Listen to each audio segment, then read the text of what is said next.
Мен таң калдым эле да, мына Союздун тарап кеткенине Модумаров күнөөлүү деп неге чыкпай атат? Союздун тарашына дагы Модумаров кол койгон деп айтып чыкса жакшы болмок да. Эми дарыланып жатканда да тынч койбодуңар. Айтууга мажбур болом. Бул ошол бүгүнкү бийликтин аябагандай бир алсыздыгы. Алардын ушунчалык түркөйлүгү.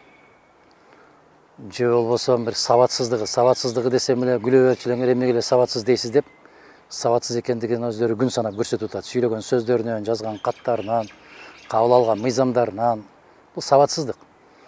Ал жердеги кагаз, келишим, протокол деп аталат. Протокол менен бир жер бир мамлекеттен экинчи мамлекетке берилбейт. Эсиңиздерде болсо керек эле аябай оор кырдаал түзүлгөн. Ошол жерге тажик тарап бир тараптуу чек ара постун киргизип, аскерлерди коюп тосуп алганда 1 килограмм күрүч алып өтөсүңбү, май алып өтөсүңбү, чай алып өтөсүңбү? Биздин кыз келиндерди чечиндирип алып караганга чейин жеткен.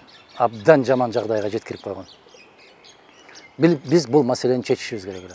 Бүгүнкү күнгө чейин кыргыз менен тажиктин ортосундагы чек ара такталган эмес. Талаш жерлер көп. Биз ошондо айттык, талаш жерлер боло берсин, өзү жүрө берсин, тактала берсин. Мүмкүн 10 жылдан кийин, мүмкүн 30 жылдан кийин, мүмкүн бизден кийин бир жакшы муун келет, ошолор чечип калар. А бирок бүгүнкү күндө жашоо уланыш керек да. Бүгүнкү турмуш токтоп калбашы керек да.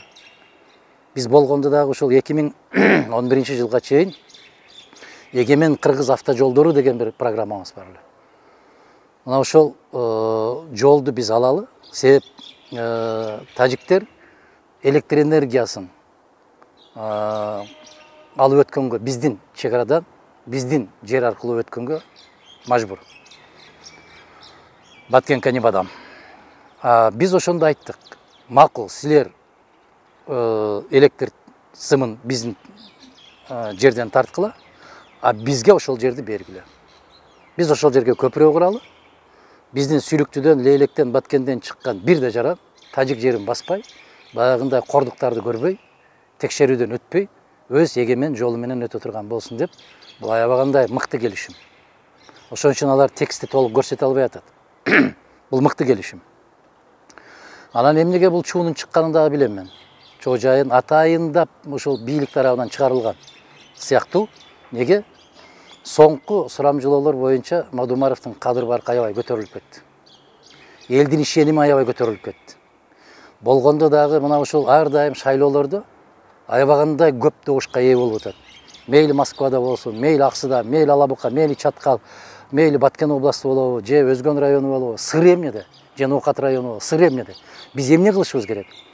Баягы кыйкырып жүргөн каркыра элге өтпөй калды. Бул товар эскирип калды. Мындай чирип калды да, сасып. Өтпөй атат да. Эми бир жаңы товар ойлош керек. Эмне болгон товар? Ушуну атайын уюштурулуп, ушул чуу чыгарылып, анан жана кагазды берип, ал кагазды дагы жанагы өзүнүн атын туура жаза албаган бир депутат тарабынан кеткен. Ал илгерки бийликтин чөнтөгүнөн түшпөгөн бирөө эле. Өзүнүн мындай бир кара бизнестери менен кыргыз жигитине жарашпаган, кыргыз баласына жарашпаган бир арам бизнестери менен жүргүзүлүп аткан иштери менен ушундай болуп белгилүү болгон инсан. Ошол провокация. Провокацияны кимге жармаштырыш керек? Модумаровго жармаштырыш керек. Баягы өтпөй калган, ирип калган ботко эч ким иш албай койгондон кийин, баягы жүгүрүктө жүргөн журналисттер дагы иш албай калды да аны. Эми жаңысын. Мына ошол менен жанагы бакма гезиттер аркылуу, басма сөз каражаттары аркылуу уламдан улам ырылдатып чырылдатып аткан ошондой. Эгерде бул 2009-жыл ушундай чечилсе, эмне үчүн 2010-жылы, 2011-жылы, 2015-жылы кече президенттик шайлоо болгондогу жылдарда эмне үчүн ошол жердеги жергиликтүү калк 90% добуш берет Модумаровго? Эмне үчүн? Ойлонуш керек да, логика. Бирок булардын ойлонгонго кабылети жетпейт, себеби интеллектуалдык деңгээли өтө төмөн. Мээлери же өтө көктөп кеткен, же коолап өсүп кеткен да, ага акыл жетпейт. Анан кээ бир аксакалдар деп атасыңар, кээ бир аксакалдарды, ар кандай аксакалды эгер мага каршы сүйлөгөн болсо, мындай деп койгула да, же баласы же кызы бир майлуу жерде иштеп аткан болушу керек. Же жакын арада жумушка кириши керек, ошонун аркасынан деп. Анан кээ бир аксакалдар мага 90-жылдан бери эле каршы. Эмнеге? Себеп Абсамат Масалиевичти колдойсун президенттик шайлоодо деп мага нааразы болушкан.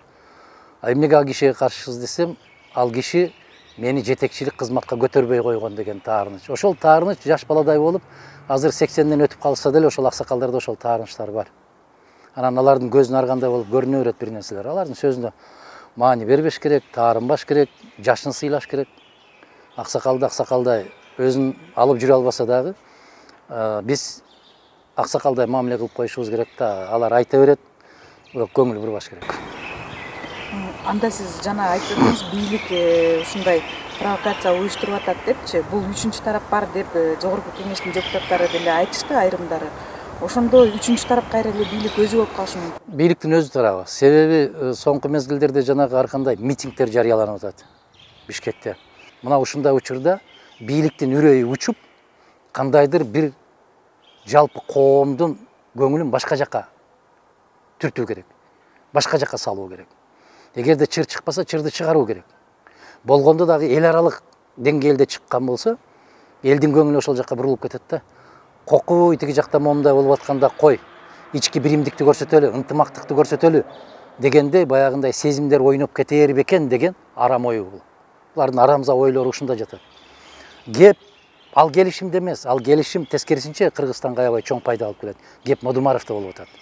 Эмне үчүн эл муну катуу колдоп кетти? Баары бир жакшылык менен бүтпөйт.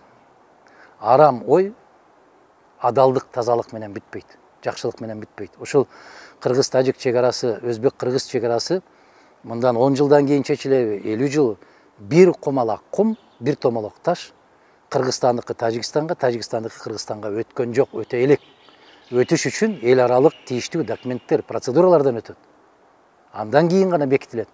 Ошондуктан баягы маалыматы бир аз азыраак азаматтарга чуу салып, кыйкырык чыгарып, андай мындай кылып аткан бул бийликтин өзү.